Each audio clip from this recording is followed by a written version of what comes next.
আমরা অনেকেই জানি যে মৌমাছিদের বাঁচানোটা কতটা জরুরি, কিন্তু এই জানাটাকে কাজে লাগাবো কিভাবে, মানে একেবারে হাতে কলমে কি করা যায়।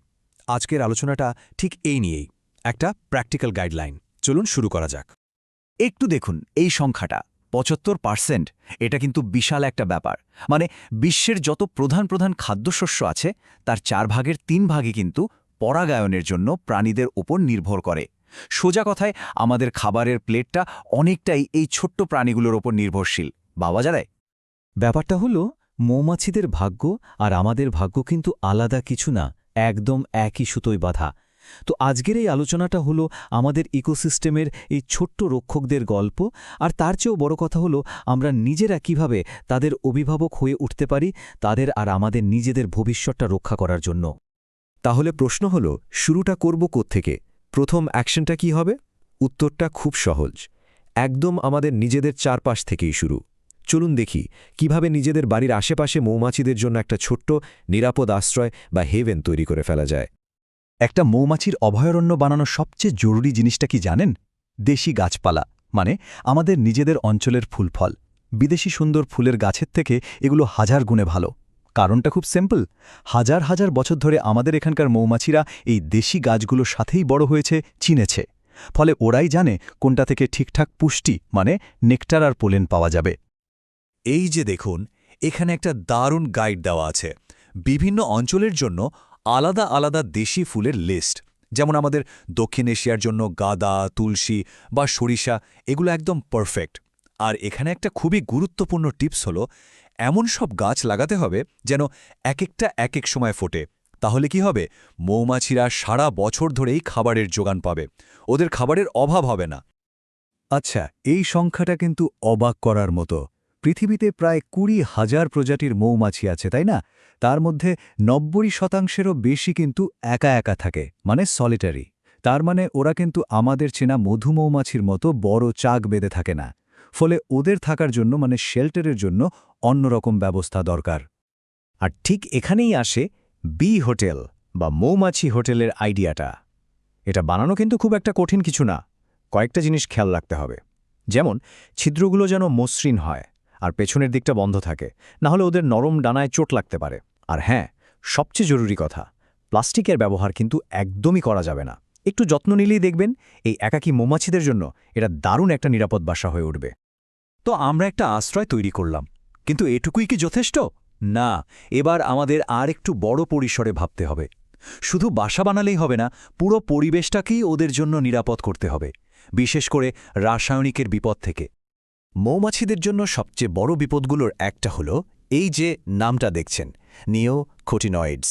এটা এক ধরনের সিস্টেমিক পেস্টিসাইড, মানে এটা গাছে স্প্রে করলে গাছটা নিজেই বিষটা শুষে নেয়, আর পুরো গাছটাই তখন বিষাক্ত হয়ে যায়। এর ফলে যা হয়, মৌমাছির নার্ভাস সিস্টেমটা গণ্ডগোল হয়ে যায়। ওরা ঠিকমতো উড়তে পারে না, পথ চিনে বাসায় ফিরতে পারে না, খাবারও জোগাড় করতে পারে না। আর এই কথাটা কিন্তু কোনো মন গড়া নয়। ২০১৭ সালে বিখ্যাত সায়েন্স জার্নালের একটা বড় গবেষণায় পরিষ্কারভাবে দেখানো হয়েছে যে এই কেমিক্যালের কারণে মৌমাছির কলোনি ঠিকমতো বাড়তে পারে না, আর নতুন রানী মৌমাছির জন্মও কমে যায়। মানে এটা কোনো ধারণা না, এটা সলিড সায়েন্টিফিক ফ্যাক্ট। তাহলে উপায়টা কি? এই স্লাইডে দেখুন, দুটো আলাদা পথের তুলনা করা হয়েছে। একদিকে আছে সিনথেটিক পেস্টিসাইড, যেটা ভালো খারাপ সব পোকাকে মেরে ফেলে আর মাটিরও ১২টা বাজিয়ে দেয়। আর অন্যদিকে আছে ইন্টিগ্রেটেড পেস্ট ম্যানেজমেন্ট বা আইপিএম। এটা একটা স্মার্ট, টেকসই পদ্ধতি। এটা শুধু ক্ষতিকারক পোকাকেই টার্গেট করে আর সমাধানটাও খোঁজে প্রকৃতির নিয়ম মেনেই। এতে পুরো ইকোসিস্টেমের ব্যালেন্সটা ঠিক থাকে।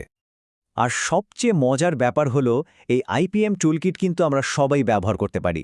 যেমন ধরুন, লেডিবাগের মতো বন্ধু পোকাদের বাগানে নিয়ে আসা, বা নেমাটোড তাড়ানোর জন্য গাঁদা গাছ লাগানো, কিংবা নিমের তেলের মতো প্রাকৃতিক জিনিস ব্যবহার করা। এগুলো সবই কিন্তু ক্ষতিকার কেমিক্যাল পেস্টিসাইডের দারুণ সব বিকল্প। এগুলো মৌমাছিদের জন্যও নিরাপদ, আবার আমাদের মাটিটাকেও সুস্থ রাখে। আচ্ছা, এতক্ষণ তো আমরা ব্যক্তিগত পর্যায়ে কি করা যায় তা নিয়ে কথা বললাম। এবার চলুন আরেকটু বড় ক্যানভাসে ভাবি। কারণ ছোট ছোট ব্যক্তিগত উদ্যোগগুলো যখন একজোট হয়, তখনই কিন্তু একটা বড়সড় আন্দোলন তৈরি হয়। দেখা যাক এই সম্মিলিত চেষ্টাটা কিভাবে একটা গ্লোবাল মুভমেন্টের রূপ নেয়। মৌমাছিদের বাঁচানোর এই চেষ্টা কিন্তু আজকের নয়, এর ইতিহাস বেশ পুরনো। দেখুন, সেই ১৮৯৫ সালে অ্যাপিমন্ডিয়া তৈরি হয়েছিল মৌমাছি পালকদের একজোট করার জন্য। আবার ঠিক তার উল্টো দিকে 2017 সালে রাস্টি প্যাচড বাম্বলবিকে বিপন্ন ঘোষণা করা হলো। এই প্রত্যেকটা ঘটনাই কিন্তু এই লম্বা সফরের এক একটা বড় মাইলস্টোন। যেমন ধরুন অ্যাপিমন্ডিয়ার কথা, এর প্রভাব যে কতটা বিশাল তা এই স্লাইডটা দেখলেই বোঝা যায়। ভাবুন তো, 100টারও বেশি দেশের মৌমাছি পালকদের এরা এক সুতোয় বেঁধেছে। জলবায়ু পরিবর্তনের মতো গ্লোবাল ইস্যু নিয়ে কাজ করছে, মানে একদম লোকাল লেভেলের একজন মৌমাছি পালককে একটা গ্লোবাল প্ল্যাটফর্ম দিচ্ছে। এরকম আরও অনেক সংস্থা কিন্তু দারুণ কাজ করছে, যেমন জার্সির সোসাইটি সরাসরি মাঠে ঘাটে কৃষকদের সাথে কাজ করে।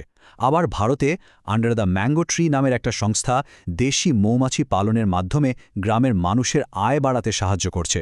আর আইপিবিএসের মতো প্রতিষ্ঠানগুলো তো সায়েন্টিফিক ডেটা দিয়ে সারা পৃথিবীর পলিসি তৈরিতে সাহায্য করছে। এই কথাটা একবার খেয়াল করে দেখুন, মৌচাক একটা একক জীবন্ত সত্তা। মৌমাছি বিশেষজ্ঞ ইয়ুর্গেন টাউটসের এই কথাটা কিন্তু খুব গভীর। উনি বলছেন, একটা মৌচাক মানে শুধু হাজার হাজার মৌমাছির একটা ভিড় না, বরং পুরো চাকটাই যেন একটা শরীর, একটা জীব।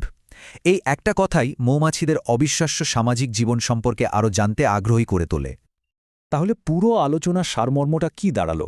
এটাই যে একটা ছোট্ট বাগান থেকে শুরু করে একটা গ্লোবাল মুভমেন্ট পর্যন্ত প্রত্যেকটা কাজই কিন্তু মূল্যবান। নিজের আঙিনা একটা আশ্রয় তৈরি করা, নিজের এলাকাকে নিরাপদ রাখা, আর তারপর বিশ্বজুড়ে সবার সাথে যোগ দেওয়া, এই 3টে ধাপ মিলেই কিন্তু আমাদের এই গ্রহটাকে আরও শক্তিশালী করে তোলে।